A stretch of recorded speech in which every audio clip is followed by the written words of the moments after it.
Okay, just thought I'd show you this.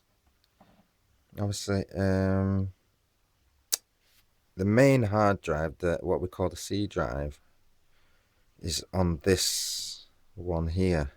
But in order to get it out, the screws are actually located here and here.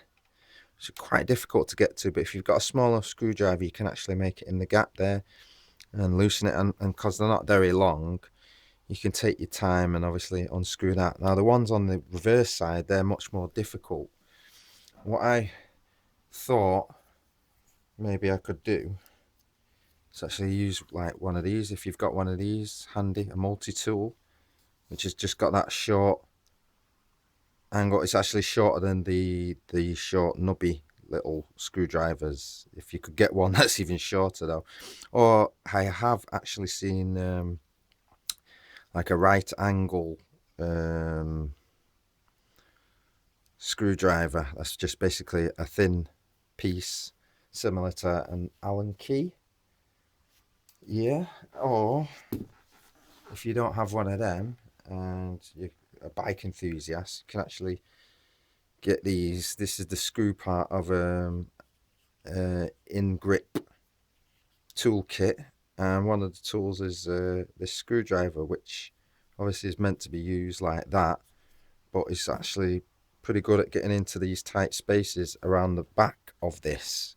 Now obviously the other panel cannot be taken off, and it'll be a real pain to have to take off all of this just to access that. In normal situations, it is quite adequate, as long as you're not moving it about too much, to have two screws holding this in place. However, because I don't fancy putting them back in afterwards, because it does take a while, and you have to basically reverse your thinking in terms of how the screw is going to turn. So I don't know if you know, but lefty loosey, righty tighty is usually the way that screws go, and it's the same in this case. So because you're holding it reverse, left would be, if you was facing this way on, you'd be turning that. Does that make sense? So you start there and you turn that way. And there's just enough space without touching the motherboard or any of the parts to actually get the screws out, at least get them loose, and then you can get your fingers and just loosen it yourself until it drops out. When it's lying flat, obviously, then you can just get the screws out that way. And then it's a simple case of releasing this tab. Then obviously you've got to take off the power, but the problem then arises that all of this wiring that gets in the way, especially your main power cord to your motherboard, that would all have to be dismantled. Well, there's a way around that, and that is this thing at the front here. This panel actually unclips, and that was what I was doing earlier, but I decided to put it back together just so I can show you these little things, because people get caught out all the time. Now obviously you can use a flat bladed screwdriver and get under here. Just so basically this tab here and this tab here need to be loosened. Then there's actually a tab under here, but you can't see it. What you have to do is lever it forward, and as you slowly, this tab comes released from under here, but you can't actually see it because it's hidden by the bottom of the plastic there. That then gives you full access to push out the other hard drive, which I suggest you be very careful, because you don't really want it to get damaged. And then obviously once you've done that, just take your time. There's a bit of a tight squeeze, but it will come out, and that seems to be the easier way to actually take out your hard drive. So that now can be replaced, Exactly the same way, going back in and then just putting the panel back on. And I wouldn't bother putting the other screws back in on the other side. Just the screws that are on this side should be sufficient. Like I say, as long as you're not moving it about or anything like that.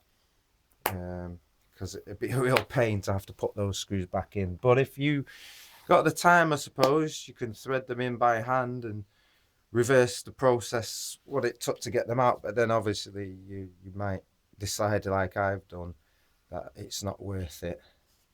And if you feel a bit uncomfortable, you could always get, I suppose, a little bit of rubber sponge just on that side, just to kind of, it'd only have to be a very thin piece, but I'm not going to bother with that because the screws on this side, once they're tight, should be good enough to hold it in place. Like I say, it's quite a tight fit. It's designed to be very close fitting, and to actually act as a ground anyway. So,